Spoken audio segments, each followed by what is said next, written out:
ஒரு மனிதன் உலகம் முழுக்க அன்புக்காக வாழ்ந்தவர். ஆனால் இறுதியில் துன்பத்தையும் சிலுவையையும் சந்தித்தார். எப்போதும் அன்பாக இருங்கள். நன்மைகள் மட்டும் செய்யுங்கள். மற்றவர்கள் மீது அக்கறையுடன் இணைந்து இருங்கள். அன்பு செய்க, மன்னியுங்கள். இதுவே இயேசுவின் போதனை. நல்ல நிலத்தில் விழுந்த விதையானது நல்ல பலனை தரும். அதுபோல நீங்களும் உலகத்தில் நன்மையை செய்ய வேண்டும். நானே நல்ல மேய்ப்பன். உன்னை ஆறுகள் ஓரமாய் நடத்தி பசும்புல் மேய்வேன். நீ இளைப்பாறுதல் அடைவாய்.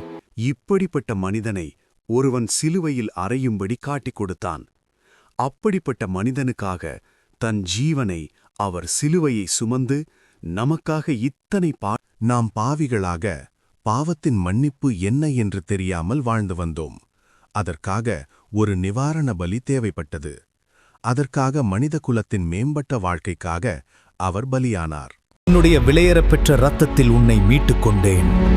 இனி நீ எனக்கு சொந்தம். என்னுடைய தழும்புகளால் குணமானீர்கள். திறந்த வாசலை உனக்கு முன்பாக வைக்கிறேன். அவர் இந்த உலகத்திற்கு வந்த நோக்கம் நம்மை பாவத்திலிருந்து மீட்டுக்கொள்ளாவே. அதற்காக அவர் நம்மிடம் கேட்கின்றது, நான் உன்னை மீட்டுக்கொண்டேன், நீ எனக்கு சொந்தமானபடியால் உன் இருதயத்தில் எனக்கு இடம் கொடு என்று. நான் வாசலுக்கு அருகில் நின்று உன் கதவை தட்டுகிறேன். நீ கதவை திறந்தால் நான் உன்னோடு வந்து உன் கூடவே இருப்பேன். உன்னை ஆசீர்வதிப்பேன்.